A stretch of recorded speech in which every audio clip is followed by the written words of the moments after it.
Hi, welcome everybody. Thanks for joining us today on our panel, Policing Black and Indigenous Lives in Canada.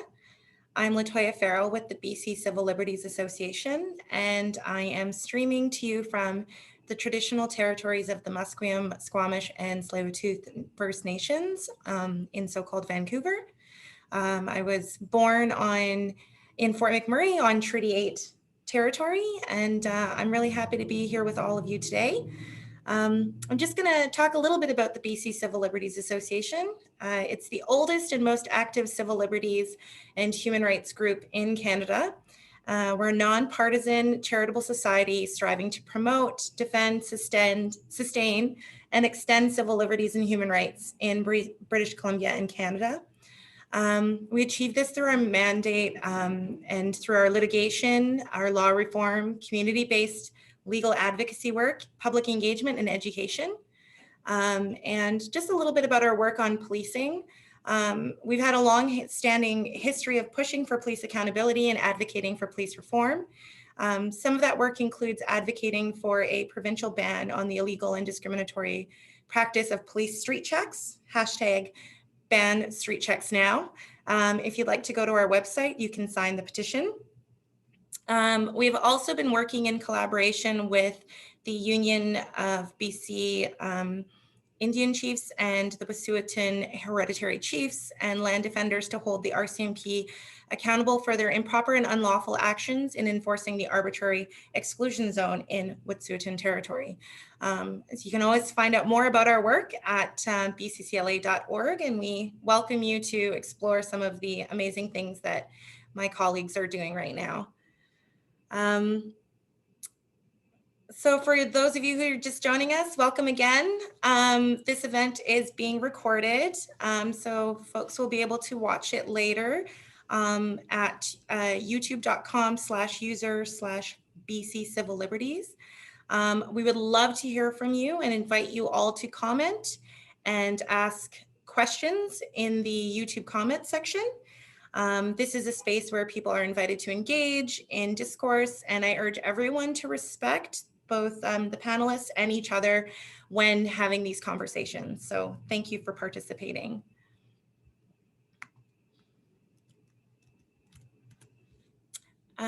So I just want to tell you a little bit about the event before introducing our amazing panel.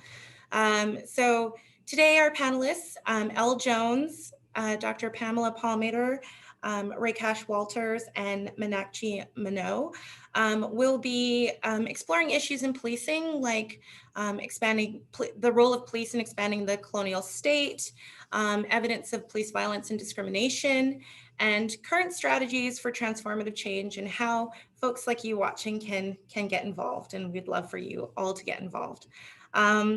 So I just want to introduce our first panelist today.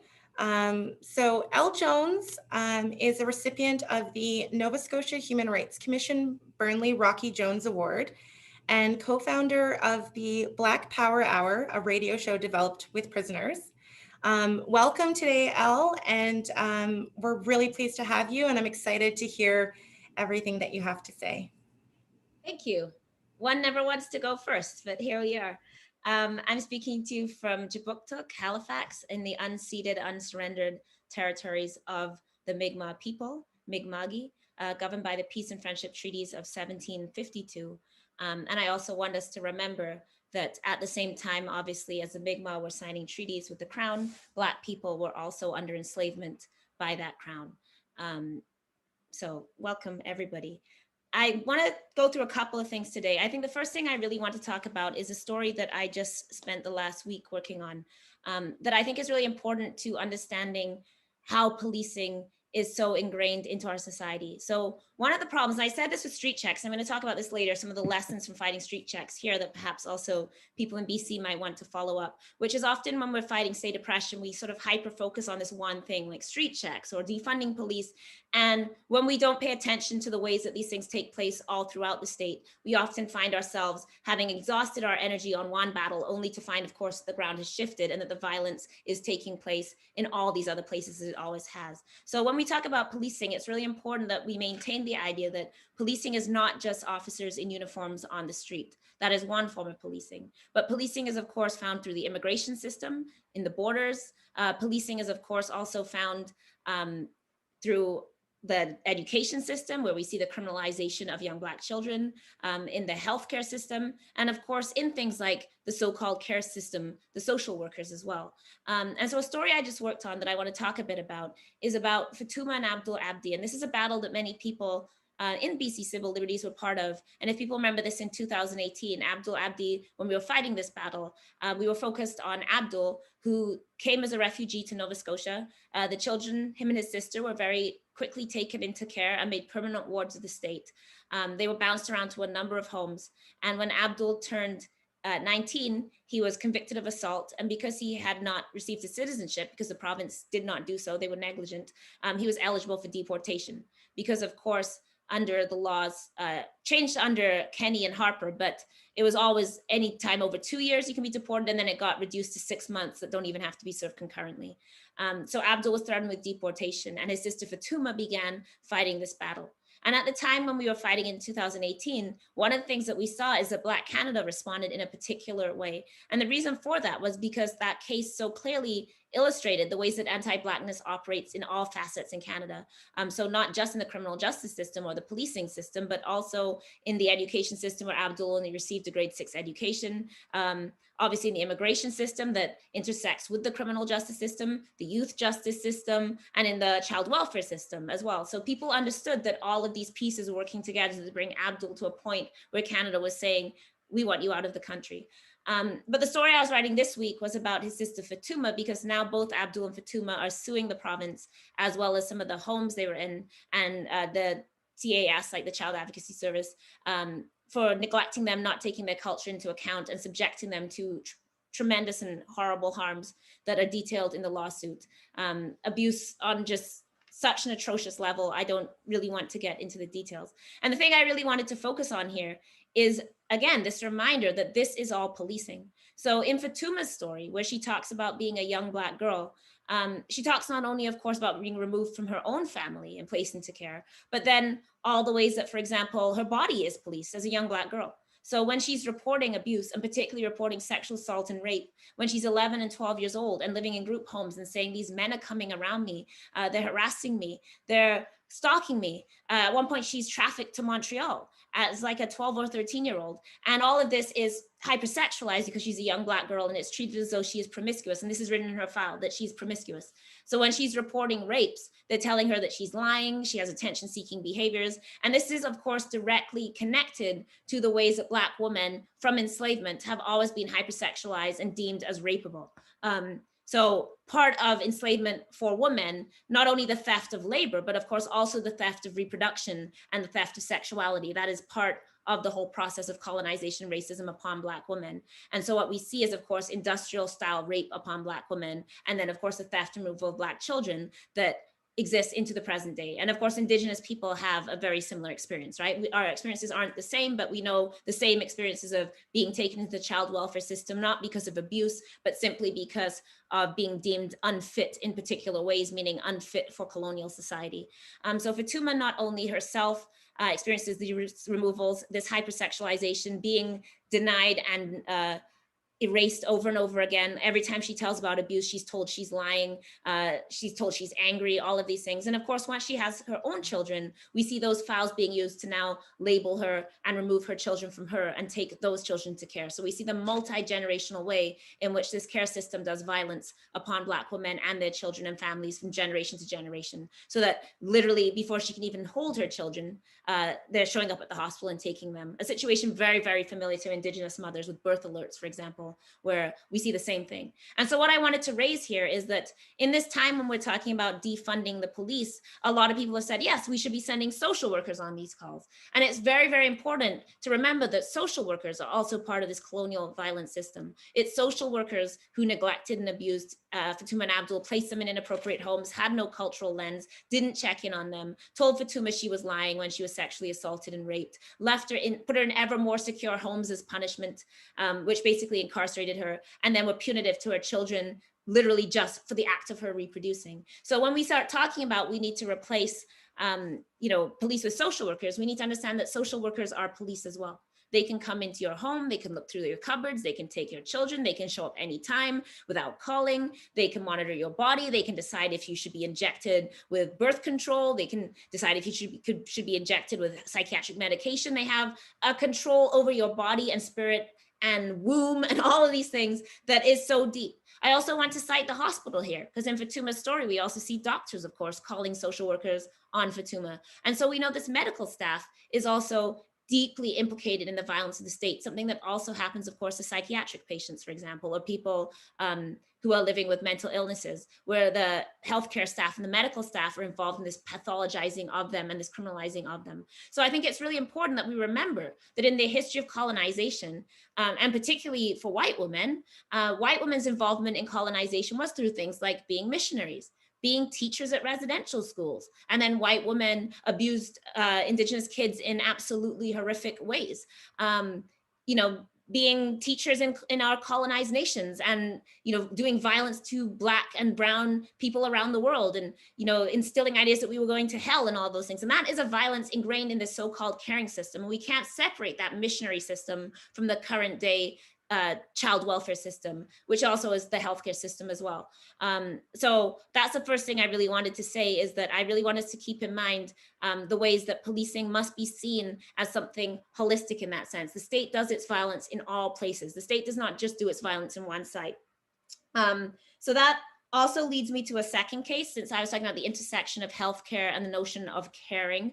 Abdul always said, don't ever say that we were in care. There was no care involved. We were in the child welfare system and there was no welfare involved, right? So he always made that point, that to call a child being taken into care, where is the care in that? And that was something that Abdul always said. And I want to also think about that notion of care, because the police themselves are now designating themselves, for example, frontline workers, and integrating themselves with healthcare workers. So we see it going both ways, right? On the one hand, we see the securitization of healthcare, where you have nurses and doctors saying they want to call the police in. They need to do this violence. They need security to do their jobs, and this idea of health becoming policing. And then on the other side, we also see policing claiming to become health, right? So we see officers saying we're first responders, and I'm like, but you're first responders that kill people. You're first responders that show up with guns. And that seems like this small thing that we often don't pay attention to linguistic shifts. So we say, okay, well, like, let's let them call themselves first responders. But it actually matters. When Bill Blair is saying, I spent over 30 years as a first responder, as a frontline worker, I'm like, no, you weren't. You're a cop and you're a police chief. You weren't a frontline worker. So that actually is accomplishing something in terms of how we begin to see the police. During COVID, we begin to talk about the police along with grocery store workers, healthcare workers, and police, as though those are the same things. And that's a really, really dangerous slippage, right? That hides the violence that is being done. And then also allows the violence to integrate itself into the way we think. So during COVID, we've seen a really strong example that's not new, but is reemerging, of this intersection of health and policing, right? So I always call this the hygiene argument that goes a long time back to colonialism, right? The notion that Indigenous people, Black people, the native, is unhygienic, right? So a lot of colonialism and the control of that is around the notion that we spread disease. Blackness itself is seen as a contamination. This is why, like, when you hear hip hop, oh my gosh, you go crazy, because Blackness is just contaminating you in these particular ways, right? And we're seeing these arguments be manifested through COVID policing. So in Atlantic Canada, like, every single case where someone's been particularly criminalized with COVID has been the case of a Black person, and particularly African immigrants, and more particularly Congolese immigrants, particularly Francophone African people. So there's just recently a story that came out on CBC where in New Brunswick, they had accused this Black doctor, Congolese doctor, of spreading COVID to the province, being irresponsible because he'd gone to a reserve. So you see the intersection of this. Oh, the Indigenous people must have spread it to the Black doctor, who then was irresponsible and spread it to everybody else. And they've just done the trace tracing, and it doesn't seem that that's true. It seems actually he got COVID in New Brunswick. But of course, it was, of course, the African as the outside immigrant contaminating force that was seen as spreading COVID. And of course, he received death threats. He lost his job. His name was published. That is very tied to this notion of policing Black bodies. In PEI, where I'm headed right after this, we see the case of a young man named Javan, another Congolese person, an international student, who picked up his brother in Nova Scotia. His brother had traveled from the States. They did follow quarantine, but the quarantine changed during that time. We had this thing called the Atlantic bubble, and he ended up contracting COVID, and they ended up sending him to a migrant worker facility to quarantine him. So I'm going to just go ahead and guess. I haven't done, the call to ask them, but I'm going to guess that white people with COVID were not sent to the migrant worker facility. So first of all, we can talk about the fact that we need a quarantine space for migrant workers and what that means when at the same time we're like, get out here and pick our blueberries, get out here and do our agricultural labor. You have no path to citizenship and you don't have healthcare, but we're going to set up this, camp for you just in case you contract a disease, but also you've signed a paper that you can't sue our government if you did, right? So we can also just talk about the designation of that space in itself as a particular way, and then sending the student there, obviously under the logic of you're African, they're brown and Black, you belong in that place. So when he couldn't survive there and on the last day said, I'm going to die in here, and went outside, of course the cops were called. And he told the cops, I have COVID, and they took that as a threat. And he is still incarcerated in PEI. He's up for trial tomorrow. And of course, faces deportation, faces the loss of his student visa. So we again see all of these systems firing together. So those are just some current examples that I wanted to catch people up on, and I think they illustrate this moment really well. The last thing I wanted to say, and I know I'm probably talking long and I'm about to get the camera pop up on me, is this is why I think it's really important. I particularly want to talk about the fight against street checks, something that we have been fighting in Nova Scotia and that has supposed to be accomplished, but it is not accomplished. Street checks are not banned. So we went through the process where the data came out on street checks in 2016. And since then, there was obviously a fight in the community. And of course, that fight was much longer. Of course, the data we received was because of the Kirk Johnson case that was like in 2001. The police had been forced to give data as part of a human rights settlement in 2004. They had kept the data and never released it. And then in 2016, the data is released after CBC FOI pops it, and we find out the street check data. And since then, of course, the Black community was struggling against street checks, and first to win a moratorium and then to get a ban. I don't mean to spoil the ending, but the ban that they say is not a ban. Street checks continue. And this sort of illustrates some of our problems with activism, because we fought so hard on street checks, but of course, then they narrowly legally defined street checks to mean one thing. And we were never talking about street checks as like this one thing, like a check for information with no criminal charge. We were talking about profiling and brutality and our ongoing relationships with the police. But now they've legalized it and said, well, you want us to ban this one thing, and we did that. And we're like, but we're not talking about that. We were talking about everything. So that's one kind of challenge, that when we focus really narrowly, it allows them to then say, okay, we're not doing that thing, but continue racially profiling us, which of course, they were able to really return to during COVID, where suddenly they can get your health information, they can stop you without ID, they can enter your home. The other thing is, and this is the last thing I say, I see you on the camera, is I have a rant about when did the fight against policing become so neoliberal? And I think that's really a challenge of the moment we're living in. I'm not being a hipster here and being like, I was against policing before y'all were against policing. The point isn't to gatekeep activism, but I think there's a difference between recognizing that everybody can be an activist and has a capability of being an activist and must be an activist, and everything anyone does is activism. Those are two different things, right? So in this moment, what's dangerous is we're often seeing people who are caught up in this kind of moment, sometimes well-intentioned, sometimes for like extremely nefarious purposes by the state. Now policing has become this issue where we have, for example, this Black North initiative that is business leaders that are going to have a justice committee where we have Mark Saunders, the just retired police chief of Toronto, heading up an at-risk youth committee. Like, why? Because you put youth at risk. And this becomes this notion that this is how we're going to fight policing and racism. There's nothing, of course, where they're saying they're going to divest from policing. We're not asking Scotiabank to stop funding oil companies. We're not asking them to stop funding the military or stop selling weapons or to give people Indigenous sovereignty, that are all things that would like actually end policing. We're like, oh, these corporations corporations will fund some kind of weird corporate neoliberal initiative. And then this is taken as you guys doing what Black people want because this is justice and this is policing. So we have to stay political. We have to stay focused on state violence. We can't allow the fight to be narrowed down to, well, you just wanted to defund, you wanted to move money around. No, we didn't want to move capitalist money around. We want abolition. We want punishment gone. We want prisons gone. We want people to have their land. We want clean water. We want housing. We want security. We want to rethink what security means so that it doesn't mean policing, and it means keeping people safe in our hearts and homes and in real ways.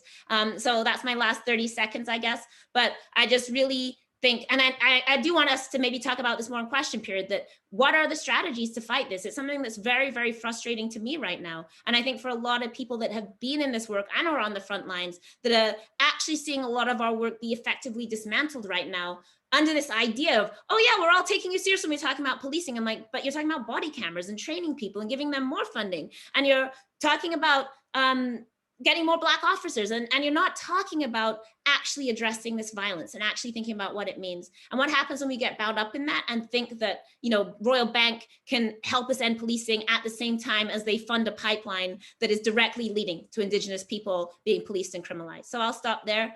Sorry, I was trying to talk really fast to get it all in, but thank you so much.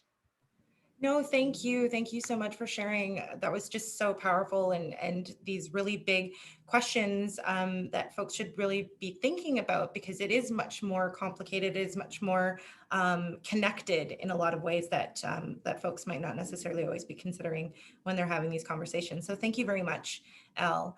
I'd just like to introduce our next speaker now, Dr. Pam Paul Mader, who is a Mi'kmaq lawyer, professor, author, and social justice activist from Eel River Bar First Nation. Her extensive writing focuses on Indigenous law, politics, and governance. Thank you for joining us, and I'm super excited to hear what you have to say. Thanks so much, Kwei Nindaluizi Pam Palmater. I'm coming to you from unceded Scugog territory, so we're all in different places. I'm so honored to be part of this incredibly amazing panel. I mean, Elle, I could listen to Elle for literally hours. Everything she was saying, I was like, yes, that's right. Remember that policing aren't just the officers driving around in cop cars, it's the state. The state polices us and our bodies and our communities and even our cultures and identities. And, you know, the point that she made that, you know, this carding business continues. Everything about policing continues. We have had so many justice inquiries and investigations and oversight committees. And I mean, there's thousands of recommendations, many of them repeat themselves, but none of it has had an impact. None of it. So, you know, that there's that old saying around, if you know, you just keep doing the same thing because it's that status quo literally reinforcing and protecting itself. And they look at people who say, you know, defund the police or abolish police as something radical. Well, point to one thing that has worked. Everything is getting worse in so-called policing, and that includes everything that Elle has talked about. And I think we don't talk about that point enough, that everything that we've ever complained about the police continues, all of it. And it's increasing our incarceration, increasing brutality, increasing sexualized violence, you know, increasing the separation of families, all of it. And, you know, for Indigenous peoples, and we stand in solidarity with Black peoples too, and all peoples who are marginalized, this really needs to be attacked head on. And I also agree with Elle's comment around, you know, who gets to be an activist and who gets to say, and then how that gets portrayed. I mean, even activism can be corporatized. You know, even so-called activism can be co-opted by funders and politicians and MOUs and no end of stuff. So we've really got to get at the root of these strategies. And I'm glad that we'll talk about that in the questions and answers. Part of what I want to do, and, you know, to my mind, I feel like I'm a broken record, but, you know, every time we engage in different panels, there are always people that say, oh, I had no idea. Or, you know, we think that these are a few bad apples. Well, of course, you can point to any situation gone wrong. You know, the poor police, they have a dangerous job. But in reality, nothing is going wrong. This is exactly how police forces in this country and in the United States were set up. They were literally created under a white nationalist framework that was highly racialized and trained to respond to every situation with violence and suppression. So none of what's happening is actually outside of what they were designed to do. I mean, when you have Rcmp officers rolling up in essentially tanks with IED devices and snipers, I mean, those are all acts of war. Those are all things that you see on the war, on the war front. Those aren't the way you deal with citizens and people and communities and children. And so I want to talk a little bit about that in my time. And I'll just use the Rcmp as an example because there's a long history on Turtle Island of the Rcmp, especially of taking a lead role really in the genocide, oppression, and suppression of Indigenous peoples, removing us from our lands clearly. But think about the role, the really integral role that the Rcmp had in keeping us from our lands, keeping us trapped on reserves, not allowing us to leave, even though the Rcmp themselves knew that it was a direct violation of our treaty rights. And there's correspondence that they knew that this was in violation of our treaties, but they enforced this non-existent law anyway, with extreme violence. They stole our kids and put them into residential schools. And when we tried to escape for the abuse and violence and torture that was there, they would be drugged back, kicking and screaming. Parents were imprisoned if they didn't send our kids to, in some situations, were effectively torture schools. And they prevented us also by law and the enforcement of the law from even practicing our cultures and identities and ceremonies, but also in the way in which we were supposed to sustain ourselves in terms of hunting, fishing, gathering, and trade. And some people would say, well, Pam, that's all historical. No, because who is the primary police force that prevents Indigenous peoples from still engaging in our traditional economies or in our constitutionally and treaty protected right to trade with one another? It's the Rcmp. So the Rcmp are very central with other policing agencies like Fisheries and Oceans, for example, to stop us from hunting and fishing and gathering and cutting down trees to build our houses and engaging in trade, engaging in tobacco, the growth and sale of tobacco, or even in gaming, which is also a traditional practice. And worse than that, worse than just preventing us from being able to take care of ourselves is the way in which they collaborate with CSIS, with Indigenous Affairs, and with all federal government and provincial government departments, and even private corporate agencies, the extractive industry, to all participate together in their surveillance, the monitoring, the invasion of our privacy, the tracking of our movements, who we talk to, who we don't talk to, the messages that we're sending. And none of that goes two ways. You will never see the Rcmp working with Indigenous peoples to gather intelligence on Canadian mining companies, for example, or pipeline companies, which are the most violent and dangerous and human rights breaking in the world. None of that comes our way. So this is all very racialized, hyper-racialized, and focused on Indigenous peoples. And so it shows a very clear bias. They were set up to be that way. They've continued to be that way, and it's changed. So instead of trapping us on reserves now, they monitor our movements so that we can't stop pipelines. We can't stop man camps. We can't stop mining. We can't stop anything that destroys our land or presents a risk to our people, or we will be incarcerated. But if we're impoverished because we can't take care of ourselves, then our poverty is essentially criminalized. We're not allowed to be homeless on the street. We're not allowed to steal enough food to eat. You can't steal winter jackets for your children. All of these things. So we're not allowed to exist either way. We're not allowed to take care of ourselves. We're not allowed to not take care of ourselves. In every sense, our whole identity has been criminalized. And that's that's what policing is about. It was always meant to get us out of the way. And, you know, this isn't new. From the very first precursors of the RCMP with the Northwest Mounted Police, they were also involved in the exact same activities, including the sexualized violence and sexual extortion and trafficking of Indigenous women and little girls, which continues today. And that's part of the problem. When we focus on things like, say, just street checks, for example, we don't also see how that's very much tied to the trafficking and sexual exploitation of young Native girls who have run away from foster homes, for example. And it's not just the RCMP. So I don't mean to say that this is just the RCMP. I'm just using them as one example because there are many police forces: Toronto Police Force, the Winnipeg Police, Saskatchewan Police. I mean, the SQ in Quebec, especially, very lethal police forces for Indigenous and Black peoples. And it's not like we don't know this.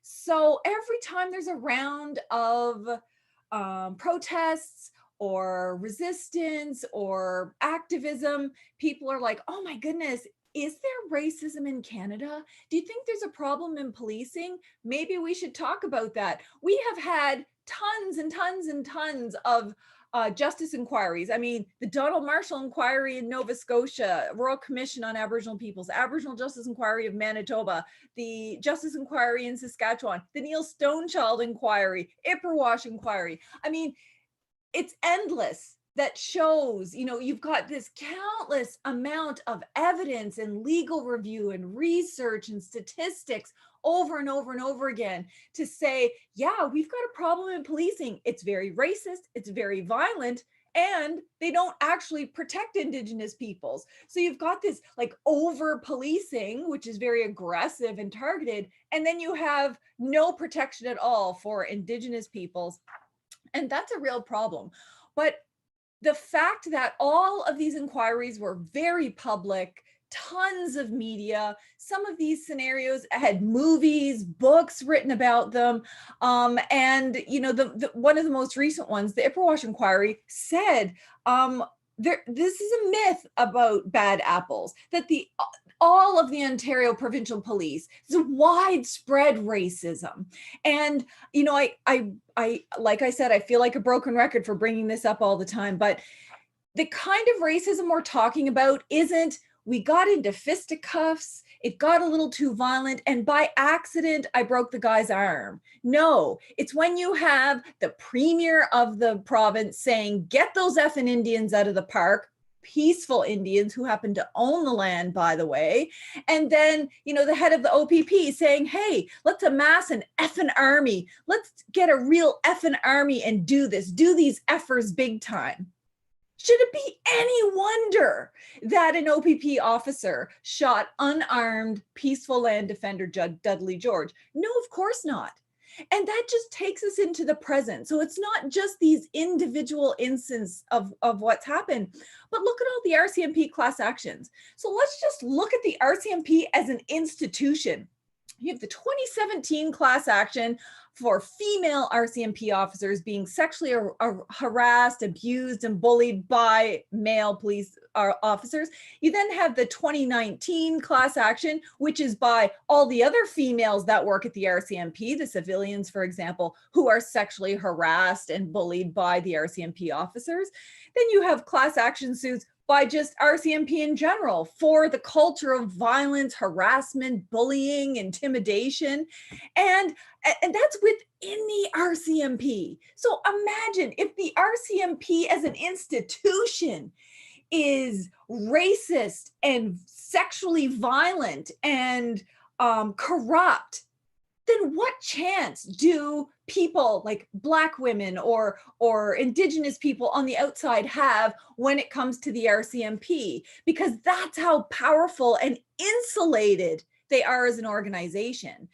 There's been, you know, there might be a class settlement that we all pay for, by the way, but where is the retribution? Where is the consequences? Where is the accountability for all of these predators and other people that work in the RCMP and that have allowed it to continue?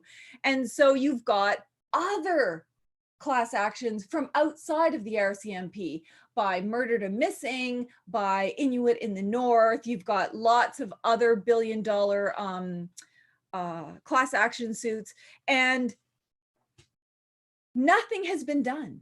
So here's the thing about all of these reports and all of these class action suits around the RCMP. The Auditor General reviews, some of this stuff and says, there's a real problem in the RCMP because they're more concerned about all of these class actions and the money that they'll have to pay out than they are about actually addressing the perpetrators in the RCMP. So there's no interest.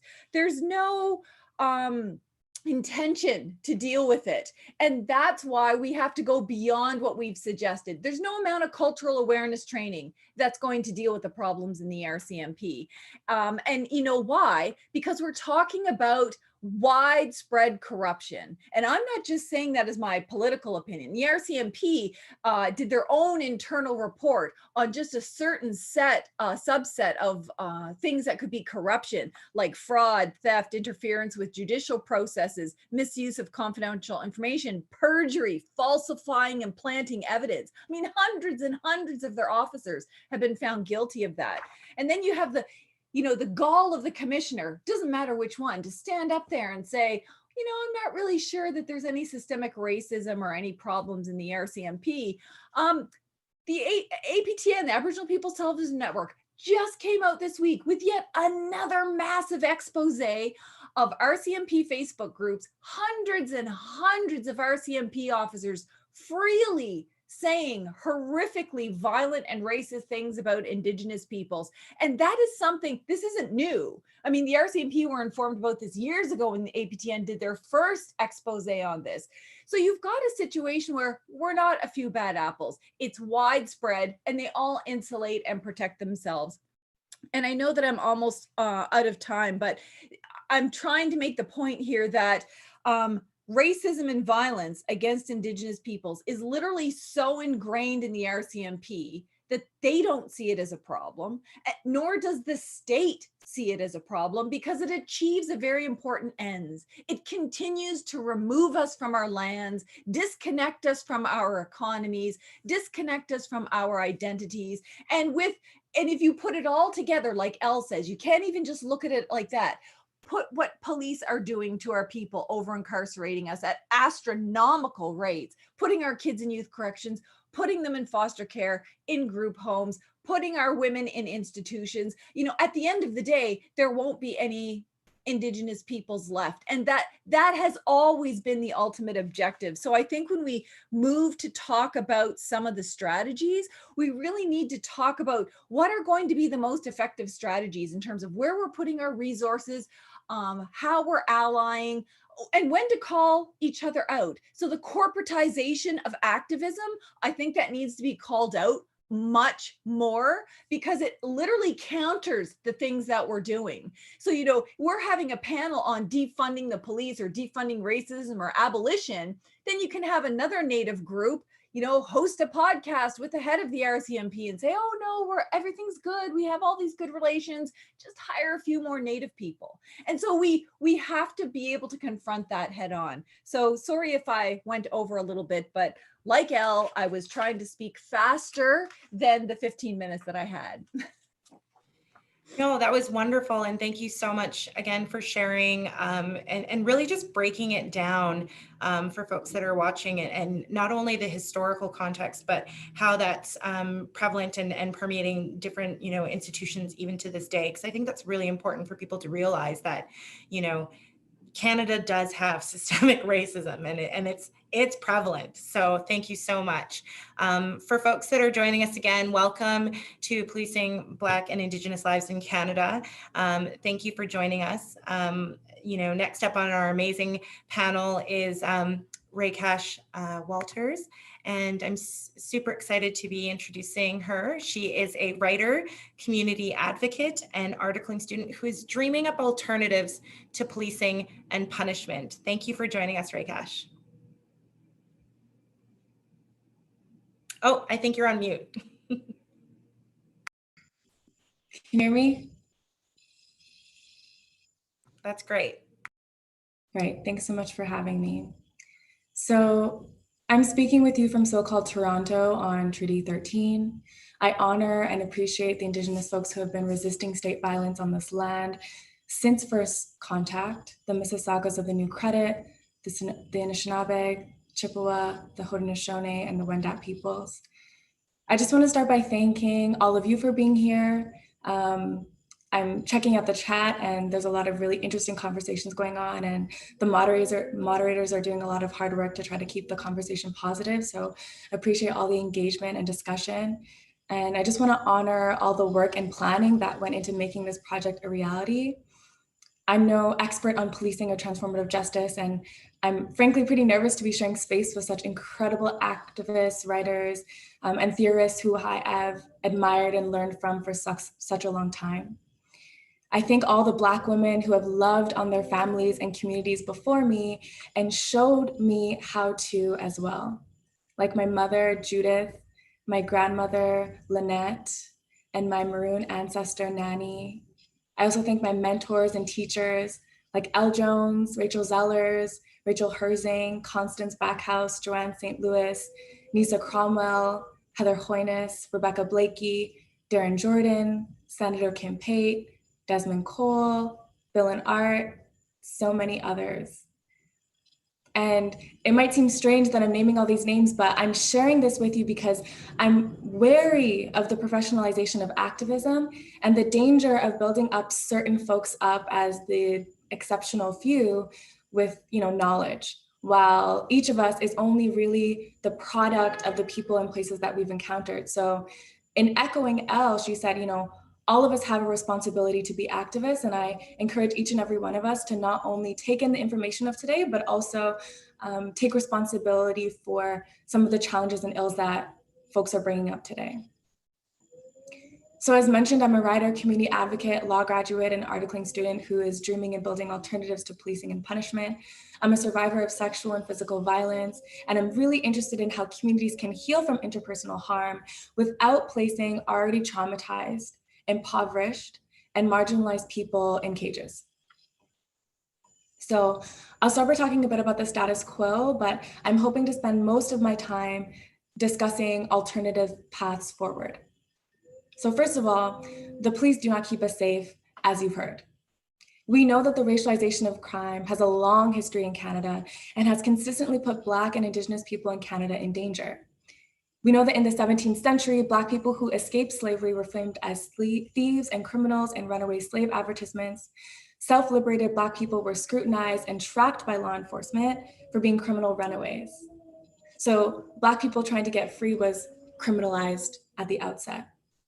And the association between Black people and criminal activity remains incredibly powerful. In Sinclair versus London City, which is a case that any of you folks can look up and read if you'd like, the Human Rights Tribunal of Ontario accepted that the racialization of Black men contributes to societal stereotypes as Black men as more likely to be criminals and to act in physically violent ways.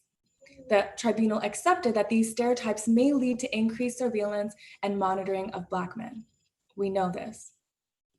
Black women and children are often framed as angry, lazy, and dangerous by the state. In Desmond Cole's best-selling book, The Skin We're In, he discusses Peel Regional Police's treatment of a 6-year-old, 48-pound little Black girl. The police handcuffed her ankles and wrists together while she was at school. In March of this year, the Ontario Human Rights Commission confirmed what we all knew, that race was one of the reasons, if not the main reason, why police thought it was reasonable to place a child at school in handcuffs. The state does not even afford Black children the luxury of childhood, the luxury of being sheltered and protected from harm. Discrimination and racism against racialized individuals in Canada has been described by the Supreme Court of Canada as so indisputable that judges are able to simply take judicial notice of racism as a fact of Canadian life. Now, just this morning, in an article that Elle wrote, Fatuma and Abdul Abdi shared their notice to file a lawsuit against the province of Nova Scotia and the Nova Scotia Home for Colored Children. They shared their stories of childhood abuse and horrific trauma by the state, both while they were wards of the province and after they left child welfare, not childcare. The harm they continue to experience is seemingly perpetual. Al Jones shared Fatuma's story with the world in the Halifax Examiner with love and compassion, but I still felt like I was being ripped open this morning, reading Fatuma's account of her infant child being taken from her and later dying in care. I encourage each of us, actionable item, to take the time to read Fatuma's story today. Fatuma's account of her children being taken from her by the police at gunpoint in the same way that she was also taken from her aunts as a child should upend our belief that state actors make decisions in the best interests of Black children and Black families. So for this reason, although the police may conjure feelings of safety for certain Canadian residents, for others, policing is often the site of further violence and death.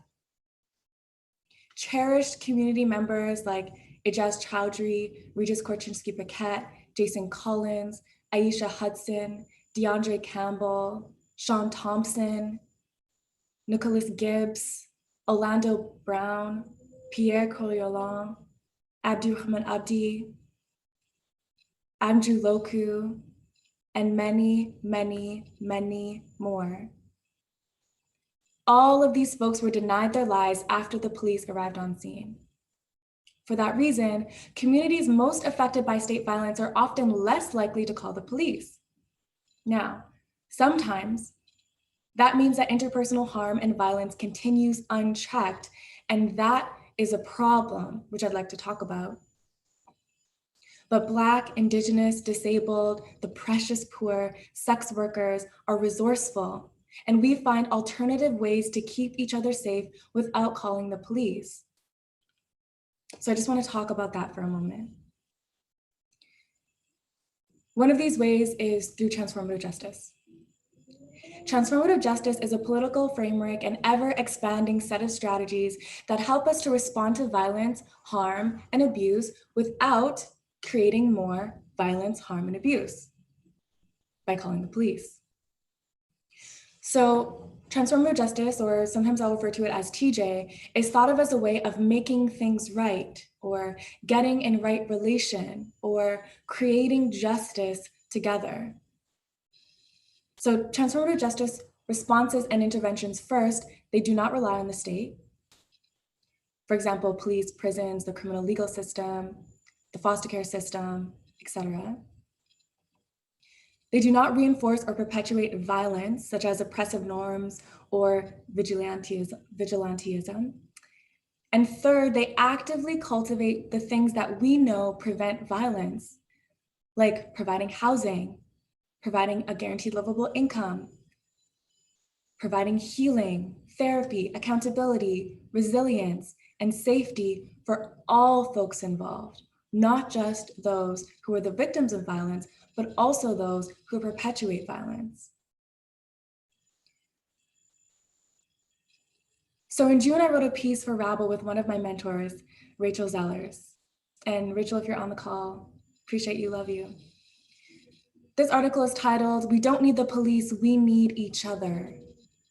And in this piece, we articulate how important it is to not only have conversations about defunding or abolishing the police, but also interrogating ourselves and how each of us is creating a community, a world where we no longer need the police, where we make the police irrelevant. Transformative justice asks us to start by interrogating our own interpersonal and community relationships with questions like, okay, what tools do I need for myself or in my community to feel comfortable not calling the police when something goes wrong? Additionally, what are the conditions that I need to feel stable, safe, healthy? And how can I foster those same conditions for the people around me? What do survivors need? What do people who cause harm need? And what are some of the harmful ways we treat each other every day? And how do those actions help set the stage for violence and abuse to take place or to continue? And so what can I do to change those things? So ultimately, transformative justice requires us to step out of our busy lives of individualism and capitalism and go, to invest daily, weekly, monthly into cultivating safety and security for everybody around us. Transformative justice reminds us that the revolution starts at home, which is a great book I recommend. Okay, so what does transformative justice look like, Reikash? Sounds perfect, sounds amazing, but I don't know how to do it. So one really inspiring example of transformative justice that I appreciate is this organization called Bear Clan Patrol. I work with Senator Kim Pate and folks from her office on a podcast called Appointed, a Canadian senator bringing margins to center. Shout out to that office and all the folks continuing the podcast like Virgin. And in April 2020, I co-hosted an episode on transformative justice where we spoke with James Favell, which he's the co-founder of Bear Clan Patrol. So this organization, for those who don't know, is a community of volunteers that offer non-violent, non-threatening, and non-judgmental support to those who need it through relationship building and reconciliation. Bear Clan Patrol goes out every night of the week with volunteers walking between 9 and 12 kilometers throughout their community. They hand out produce, snacks, and baked goods as they go. And all of these volunteers just try to intervene in situations of harm and neglect and offer care and whatever folks need. So it started in Winnipeg, and there are Bear Clan Patrols going out all over the country, including in Calgary and other cities. So I would recommend reaching out and finding out whether or not there's a Bear Clan that operates in your community. Perhaps you could start one. I think Bear Clan Patrol is an incredible example of shifting away from judgment and fear and towards care and compassion instead. I also want to name that, again, transformative justice is not easy. This work is not smooth. And although the organization is going through some shifts and challenges, their work remains vital. So another example, Black Lives Matter Edmonton. This is an organization that I've worked with for quite a long time. And this spring, myself and other advocates across the country petitioned our local governments to make our city safer for everyone, not just people who like the police. We drafted a letter to City Council demanding that they divest from policing and invest in community, like many other cities across the country and across Turtle Island. Now, over 13,000 Edmonton residents sent similar letters to Council, and we forced 6 full days of hearings where over 150 Edmonton residents expressed their views on the future of policing. Many, if not most of the presenters, expressed their concerns and discontent with the current state of policing and called for EPS to be defunded or abolished. Now, after hours and hours of listening to impassioned advocacy for community to defund and abolish the police and reimagine public safety, Edmonton City Council voted to cut EPS's budget by about 3%. And last week, EPS announced that they would be spending $500,000 on a brand new tank. So in response to our council's lack of action, Black Lives Matter Edmonton has decided to find ways to simply make police less relevant in our communities. In response to a question that Transformative Justice asks, which is, what tools and skills do we need to keep our communities safe without state intervention? One answer that we came up with is the skills to de-escalate situations of conflict or violence when they arise. So we're currently rolling out de-escalation training, first internally and then for other interested community members, so that we can feel more confident resolving inter-community disputes without calling someone who may or may not have Black people's safety top of mind. So one last example, I know I'm out of time, but for folks who are interested in learning and reading more, please check out this organization. It's called Creative Interventions. It's used to be run by someone who I really admire named Rachel Herzing. And so what they did was compiled stories and examples of transformative justice and examples of people ending violence through collective community-based alternatives to state intervention. And they put it on a website. So you can find it. It's called the Storytelling and Organizing Project. And it's at www.stopviolenceeveryday.org. Thanks for your time. Thank you so much, Reikash, for delivering all of those powerful suggestions and teaching us about transformative change and different ways in which I like how you said communities can make police less relevant. And I think that was very powerful. So thank you. Up next, I'd like to introduce our last speaker, Meenakshi Mano, is the criminalization and policing campaigner at Pivot Legal Society. And I've had the opportunity to work with Meenakshi and absolutely, am inspired by her work and everything that she's been doing with Pivot. And I'm very excited to have her with us today. So thank you so much for joining us. Thank you so much, Latoya. And I, again, want to echo an appreciation for the work that you've put into today's panel. And I'm very honored to speak alongside Al Jones and Dr. Pam Palmater and Reikash Walters this afternoon. And I have great respect for the work that each of those speakers do.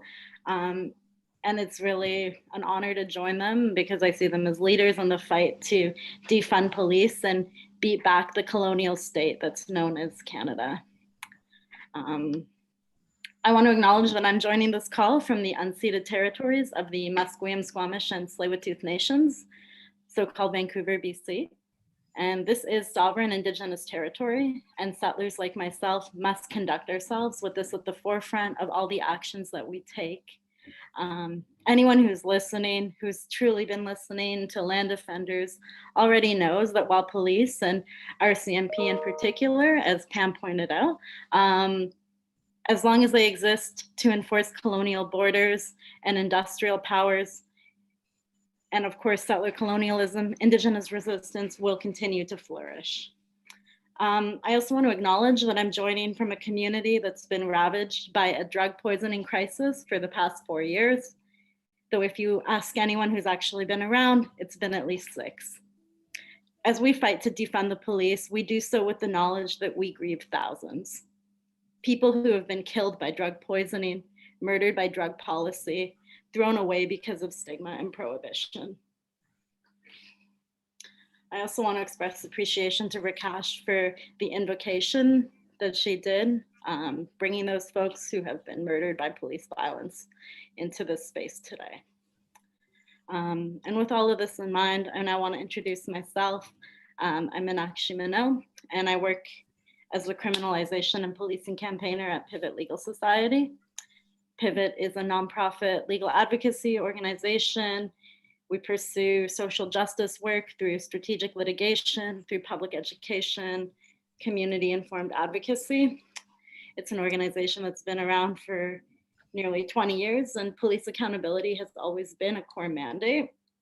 I've worked here for about 2 years, and so my remarks best reflect Pivot's work since early 2018, but I'm going to give a little bit of a history, and I think it's also useful for folks who are trying to think through their own work in different locales. So at the outset of Pivot, around 2002, police accountability was an absolutely essential part of our work. And again, I wasn't there for this, but what I've gleaned from being around the work for the past decade is this was a time when HIV infection rates had skyrocketed in the downtown east side. In the early months of that year, a serial killer had been arrested in connection with first the murders of 2 women. Later, he would be implicated in the murders of more than 30 women, many of whom were Indigenous women. This is the backdrop of the early work of Pivot, and it's already clear. We can look back hundreds of years, we can look back 2 decades, we can see that the police were of no use to communities that were in crisis. In 2002 to 3, Pivot lawyers undertook this project where they collected affidavits from people living in the downtown east side to document and analyze and advocate based on everyday realities of police brutality and unaccountable behavior that people faced. So ultimately, 50 affidavits were collected and submitted to the Office of the Police Complaints Commissioner, which is the ombudsperson for municipal police, like the Vancouver Police in BC. So following that, the Rcmp was designated to investigate the complaints. The Rcmp found that only 9 complaints were substantiated, and then a follow-up probe by the VPD revealed that, surprise, none of those cases were substantiated. So we're nearly 20 years on from that, and I wish I could say that incidences of beatings, torture, unlawful detention, illegal strip searches, illegal entry into homes, abusive language, and unlawful confinement have disappeared from police practice. But I think that for most folks joining the call, and certainly for all panelists, we know that that's simply not the case. An ongoing culture of police accountability is reflected here in Vancouver, as it is across so-called Canada. And that's what I continue to hear from folks who have everyday encounters with police. So for Pivot, we've tried to hold the police accountable through creative solutions because this work demands creativity. We've done things like public education and know your rights training, which can be thought of as community self-defense when you're under attack by police.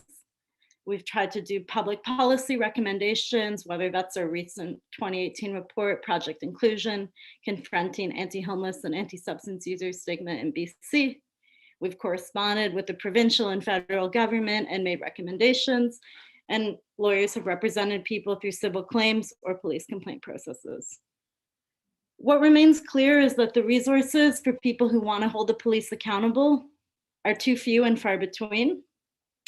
The small number of organizations that are actually willing to critique the police publicly and frankly, even privately, are already working beyond capacity. That being said, there's some really clear immediate changes that the government could make. And in a July letter that my coworker Caitlin Shane and I co-authored to the provincial government, we made a number of recommendations in light of racist policing, particularly anti-Indigenous and anti-Black racism. So, simple question. Why doesn't the provincial government fund a legal aid tariff that would enable people with access to lawyers when pursuing complaints? Why don't we invest in survivors so that they don't have to navigate a hostile, confusing, and retaliatory system alone? Let's fund police complaints clinics. I want to get into the culture of reform and the failures of reform. And as everyone has spoken to, I think it's clear that the panelists have all been burnt by corporate activism, by people who infect our movements with reformist actions that actually just exhaust and deplete our energy. So policing itself is a systemic and rotten culture, and that culture continues to inform the failures of reformist actions. So for many people who've been organizing around issues of defunding and abolishing the police and the criminal justice system, including prisons as it currently stands, we're actually working with a highly reformed police force, whether it's the OPP, Rcmp, VPD, or any other police force. We're being told by lawmakers, policymakers, and government officials that we're actually working with a very regulated, standardized force. We don't need to worry about things like unlawful detention because street stops, as Al pointed out, are a regulated and standardized practice. Don't worry that there's no legal basis in law. We don't need to worry about illegal search and seizure because the head of the Vancouver Police Department has already announced his support for decrim and safe supply. Never mind that a dealer was jacked up around the corner from an overdose action this week. We don't need to worry about police invading people's homes because the crisis of housing and homelessness in Vancouver means that many people actually don't even live in housing. They live in tents, they live in informal shelters, or they live in programs that are governed by contracts that include good neighbor agreements or no crime addendum. So they're not actually protected as residents. And in naming all these failures of reform, I think it's absolutely essential to name that nonprofit organizations, including the place that I work, have at times given rise to these problematic reforms. So we're in a moment where defunding the police has gained traction. There's new folks at the table, new folks taking on leadership, particularly more liberal types, but we can't separate reforms from the folks who advocated for them. And in most cities, we can look to the leadership of nonprofits, charities, progressive organizations, and we see white leadership, right? We see cis white settler leadership. That has informed how reforms were carried out. And we know right now that a lot of these realms are grappling with how they are beholden to settler colonialism and anti-Black racism and white supremacy, yet here we are living with the reforms that they fought for. Some of these reforms save lives. Some of them have made lives more bearable, but all too often do-gooders have actually been very happy to capitulate to state and carceral power by selling communities short. So some of these folks are soul searching and showing up for conversations about abolition. And if you have the patience, I think it's a good thing to, you know, call them into the conversation, but absolutely hold folks accountable.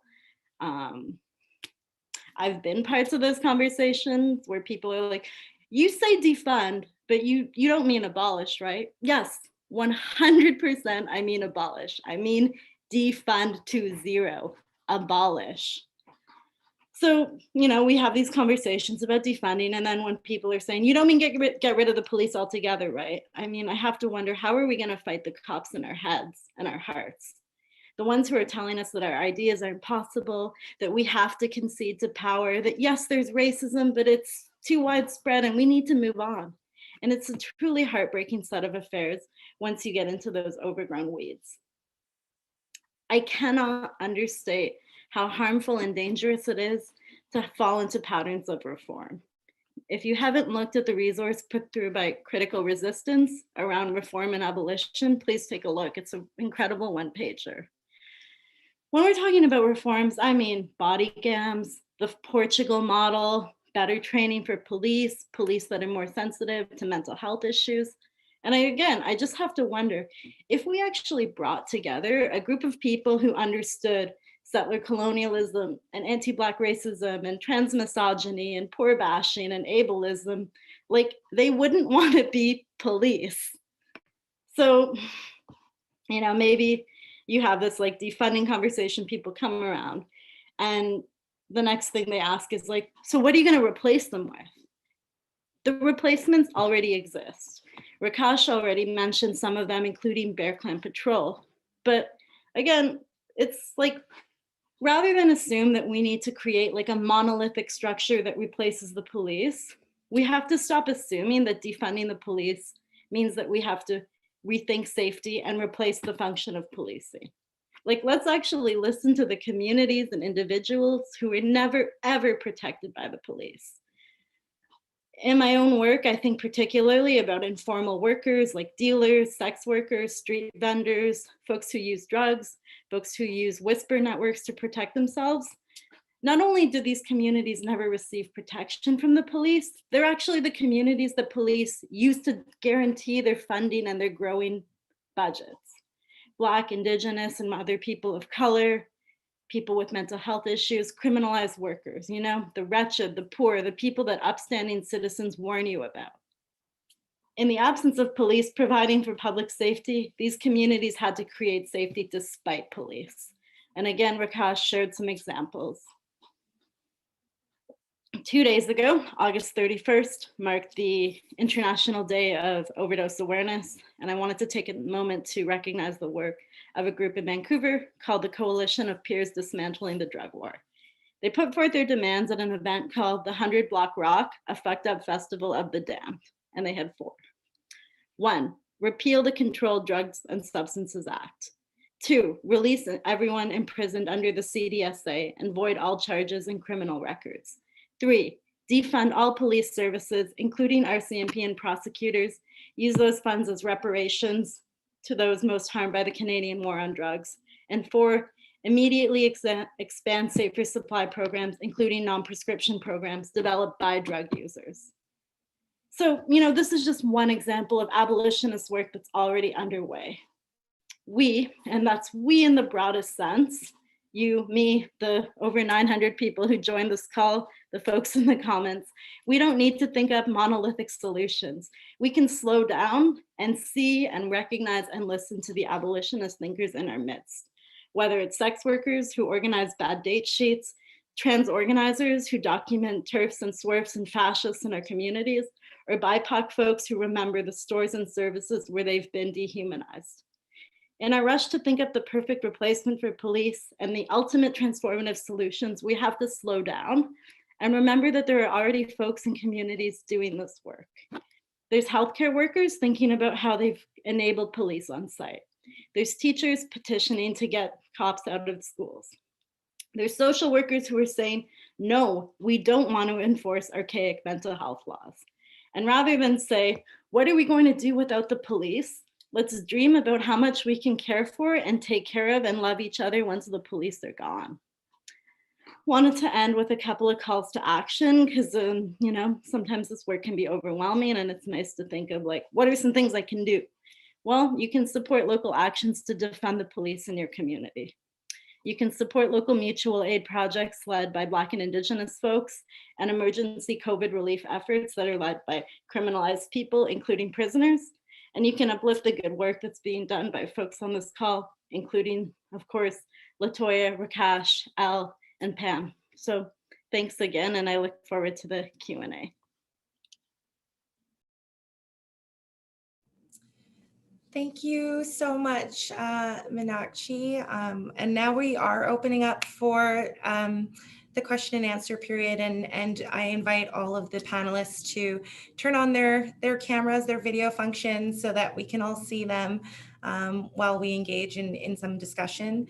And also just a reminder to folks that, we're here to learn. We're here to come with open hearts and open minds. We're here to engage in this discourse and respect each other while we do that. So I invite the YouTube community to ask some questions in the comments. And I have a few to kick it off right now. I know that all the panelists have spoken about defunding the police and calls to defund the police. And this is not a new concept or a new conversation. For many, this conversation's been going on for a very long time. But there are folks who are new to this conversation, and I just kind of wanted to drill down on these concepts a little bit more. So what does it mean to defund the police, and what are some important considerations to keep in mind when people are advocating for this structural change?